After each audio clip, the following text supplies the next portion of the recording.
Manchuria is not a name many people are necessarily familiar with today, but in the interwar period and during World War II, it was of vital importance.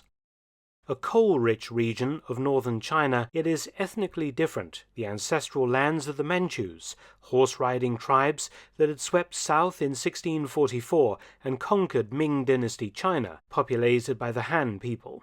Establishing themselves in Beijing's Forbidden City, the Manchu emperors, using the dynasty name Qing, had ruled China until the last emperor, Puyi, was deposed in 1912 and China became a republic.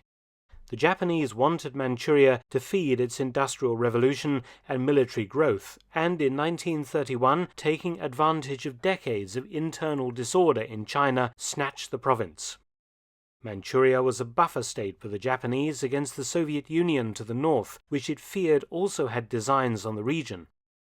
In 1932, the Japanese renamed Manchuria Manchukuo, and 2 years later made it a puppet empire with a puppet emperor, the former Emperor Puyi of China.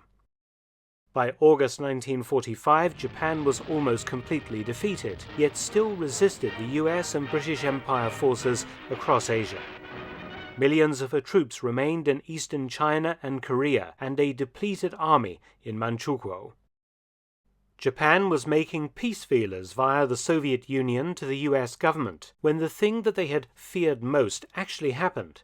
The Soviet Union, a neutral nation in the Pacific War, suddenly launched a massive ground attack on Manchuria and northern China.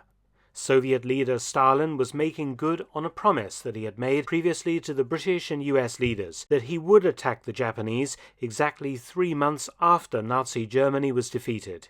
Germany had surrendered on the 8th of May 1945, and true to his word, Stalin unleashed his soldiers on Manchukuo on the 9th of August 1945. It would prove to be a massive shock to the Japanese and was sandwiched between the atomic bomb attacks on Hiroshima on the 6th of August and Nagasaki later the same day on the 9th. The Soviets attacked using 3 army fronts to the east, west, and north of Manchukuo, some 1.5 million Red Army troops facing the much depleted Japanese force totaling about 800,000 troops. Japan having scavenged its armies in China for reinforcements for the Pacific and Southeast Asia campaigns against the Americans and British. For example, Japan only had some 290 inferior quality tanks in the Manchuria region to face over 5,500 Soviet tanks and self-propelled guns. Operating in an area the size of Western Europe, the Red Army staged a double pincer movement on the Japanese. The western pincer advanced over the deserts and mountains from Mongolia, catching the Japanese by surprise. Though the Japanese had a superb reputation as defensive fighters, commanders soon lost contact with forward units. The Japanese made a stand at Haila and managed to hold out there until the 18th of August 1945. The Soviets' eastern pincer crossed the Ussuri River and overwhelmed strong Japanese resistance. In a week, Red Army forces were deep into Manchukuo.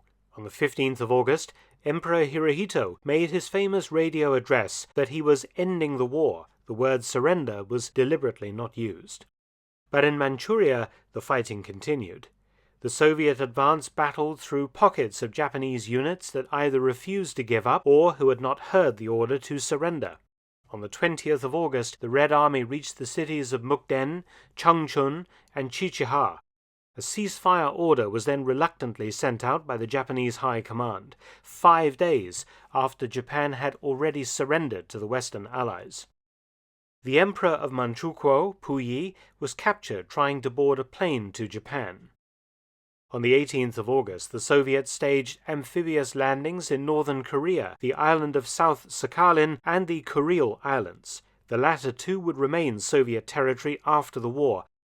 A large part of northern Korea came under Soviet control, with Japanese forces still in control of the southern half of the peninsula. US forces landed at Incheon on the 8th of September 1945, paving the way for the eventual division of Korea into a communist-controlled north and a US-backed south. This present situation a direct result of the Soviet operations in Manchuria in August 1945.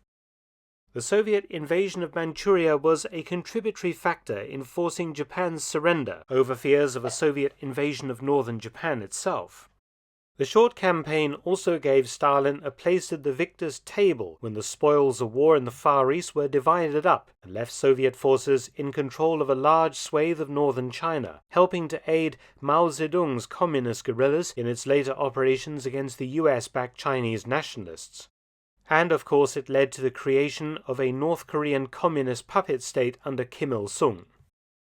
So ended the last significant military operation of the Second World War.